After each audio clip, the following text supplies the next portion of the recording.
Donald Trump के शपथ ग्रहण समारोह को कैपिटल बिल्डिंग के अंदर आयोजित करना पड़ रहा है। वैसे ट्रेडिशन तो यह है कि यूएस प्रेसिडेंट्स की इनॉग्रेशन सेरेमनी कैपिटल बिल्डिंग के बाहर स्टेप्स पर आयोजित की जाती है, बट 20 जनवरी को होने वाली ट्रंप की सेरेमनी को बिल्डिंग के अंदर शिफ्ट करना पड़ रहा है। कारण है extremely cold temperature -5 -6 degree Celsius से भी कम जा सकता है। तो ऐसे में सेरेमनी अटेंड करने आने वाले गेस्ट्स की सेफ्टी और कंफर्ट को देखते हुए सेरेमनी को आउटडोर्स की जगह इंडोर्स रखा जा रहा है। पर ठंड की वजह से सेरेमनी की जगह चेंज की जा रही है। इससे ज्यादा जरूरी हमारे लिए यह जानना है कि इतनी कड़ी ठंड आखिर क्यों पड़ रही है। अचानक वॉशिंगटन डीसी में फ्रीजिंग कोल्ड टेम्परेचर्स के पीछे क्या कारण है? आंसर है पोलर वॉर्टेक्स का कमजोर होना। समझते हैं। पोलर वॉर्टेक्स को ऐसे समझ लीजिए जैसे कोई ठंडी हवा का एक बहुत बड़ा एरिया हो। पोलर नाम से ही हम समझ सकते हैं कि यह एरिया अर्थ के दोनों पोल्स के नजदीक एग्जिस्ट करता है। वॉर्टेक्स मतलब रोटरी मोशन हो रहा हो, कोई चीज तेजी से टर्न या स्पिन कर रही हो। तो पोलर वॉर्टेक्स अर्थ के नॉर्थ और साउथ पोल्स के सराउंडिंग ठंडी हवा का एक बड़ा सा एरिया है। यह ठंडी हवा पोल्स के ऊपर एंटी क्लॉकवाइज डायरेक्शन में स्पिन करती है। जब पोलर वॉर्टेक्स स्ट्रांग और स्टेबल होता है तब यह ठंडी हवा को कंटेन करके रखता है, नीचे कनाडा और अमेरिका की तरफ मूव करने नहीं देता।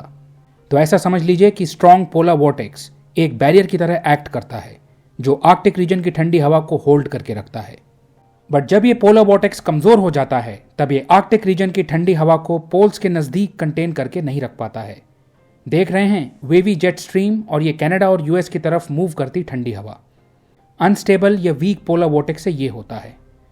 यहां देखिए स्ट्रॉन्ग जेट स्ट्रीम ने किस तरह से कोल्ड एयर को रोक के रखा हुआ है, वहीं इधर वीक जेट स्ट्रीम है किस प्रकार ये स्ट्रेच हो गई है, वेवी हो गई है, जिससे कोल्ड एयर साउथ डायरेक्शन में मूव कर रही है। आर्कटिक रीजन की इसी ठंडी हवा के कारण अचानक एक्सट्रीम कोल्ड स्पेल्स देखने को मिलते हैं। जो एरियाज टिपिकली बहुत कोल्ड नहीं होते हैं, वहां जब सडनली आर्कटिक एयर का ये ब्लास्ट आता है तो टेम्परेचर बहुत ज्यादा गिर जाता है, एक्सट्रीम कोल्ड देखने को मिलता है। अगर आपको याद हो तो 2019 में शिकागो में टेम्परेचर -30 डिग्री सेल्सियस चला गया था। उसका कारण पोलर वॉर्टेक्स इवेंट ही था।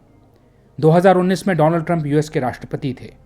ट्रंप जो कि क्लाइमेट क्राइसिस को डिनाई करते हैं, उस टाइम पे भी उन्होंने ट्वीट करके ग्लोबल वार्मिंग को मॉक किया था कि इतनी ठंड पड़ रही है, ग्लोबल वार्मिंग कहाँ है, प्लीज जल्दी वापस आ जाओ। जबकि विज्ञान ये कहता है कि ग्लोबल वार्मिंग पोलर वॉर्टेक्स को वीकन कर देती है। समझते हैं कैसे। ग्लोबल वार्मिंग की वजह से पोल्स बहुत तेजी से गर्म होते जा रहे हैं। इनफैक्ट बाकी रीजन्स के कंपैरिजन में आर्कटिक रीजन ज्यादा तेजी से गर्म हो रहा है। इस फिनोमिनन को आर्कटिक एम्प्लीफिकेशन कहते हैं। जब लैंड और सी में बर्फ होती है तो वो इनकमिंग सोलर रेडिएशन को रिफ्लेक्ट कर देती है क्योंकि उसका एल्बिडो या रिफ्लेक्टिविटी हाई होती है। लेकिन टेम्परेचर बढ़ने से बर्फ पिघलती है। बर्फ के पिघलने से डार्क ओशन और लैंड सर्फेसेस एक्सपोज हो जाते हैं और डार्क सर्फेसेस सोलर रेडिएशन को अब्जॉर्ब करते हैं क्योंकि उनकी रिफ्लेक्टिविटी लो होती है। डार्क सर्फेसेस का एल्बिडो कम होता है। ज्यादा सोलर रेडिएशन अब्जॉर्ब करने से बर्फ और ज्यादा पिघलती है और ज्यादा डार्क सर्फेस एक्सपोज हो जाता है और ये फीडबैक साइकिल शुरू हो जाती है। यही आर्कटिक रीजन की एक्सेलरेटेड वार्मिंग का कारण है। अब इससे होता क्या है कि आर्कटिक रीजन और अमेरिका जैसे रीजन्स के बीच टेम्परेचर डिफरेंस कम हो जाता है। आर्कटिक रीजन काफी ठंडा होगा, अमेरिका कंपैरेटिवली कम ठंडा रहेगा, तो टेम्परेचर डिफरेंस ज्यादा हुआ। बट जब आर्कटिक रीजन गर्म होने लगेगा तो वो भी कम ठंडा रहेगा और अमेरिका जैसे रीजन से उसका टेम्परेचर डिफरेंस कम हो जाएगा। इससे जेट स्ट्रीम का बिहेवियर बदल जाता है। जेट स्ट्रीम हाई ऑल्टीट्यूड पे तेजी से बहने वाला एयर करंट होता है। जेट स्ट्रीम वेदर पैटर्न्स को इन्फ्लुएंस करती है। नॉर्मल कंडीशंस में जब जेट स्ट्रीम स्ट्रांग है तो हमने देखा कि आर्कटिक रीजन की कोल्ड एयर को ये नीचे जाने से रोक के रखेगी। बट टेम्परेचर डिफरेंस के कम होने से जेट स्ट्रीम कमजोर हो जाती है, जिससे ये वेवी हो जाती है। इससे कोल्ड एयर नीचे मूव करती है और लोअर ऑल्टीट्यूड्स में फ्रीजिंग कोल्ड टेम्परेचर्स देखने को मिलते हैं। तो याद रखिएगा किस प्रकार ग्लोबल वार्मिंग एटमॉस्फेरिक सर्कुलेशन को ऑल्टर कर देती है। ये चिंताजनक इसलिए है क्योंकि इराटिक जेट स्ट्रीम से एक्सट्रीम वेदर इवेंट्स की फ्रीक्वेंसी और इंटेंसिटी बढ़ जाती है। अनसर्टेनिटी भी बढ़ जाती है। जहां गर्मी होनी चाहिए थी वहां सर्दी पड़ जाएगी और जहां सर्दी होनी चाहिए थी वहां हीट स्पेल्स देखने को मिल सकते हैं। रेनफॉल पैटर्न्स में बदलाव आ जाएगा। एग्रीकल्चर पर इसका बुरा असर होगा। Heat waves, floods, droughts, hurricanes, wild Fyers जैसे एक्सट्रीम वेदर इवेंट्स की फ्रीक्वेंसी और इंटेंसिटी बढ़ जाएगी। इसलिए क्लाइमेट क्राइसिस रियल है। उसे डिनाई कर देने से वो सॉल्व नहीं हो जाएगी।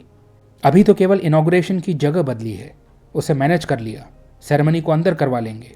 बट क्लाइमेट चेंज के प्रति ये जो डिनाइलिज्म और इनएक्शन है, इससे भविष्य में ऐसे ऐसे बदलाव होंगे जिन्हें हर बार मैनेज करना पॉसिबल नहीं होगा।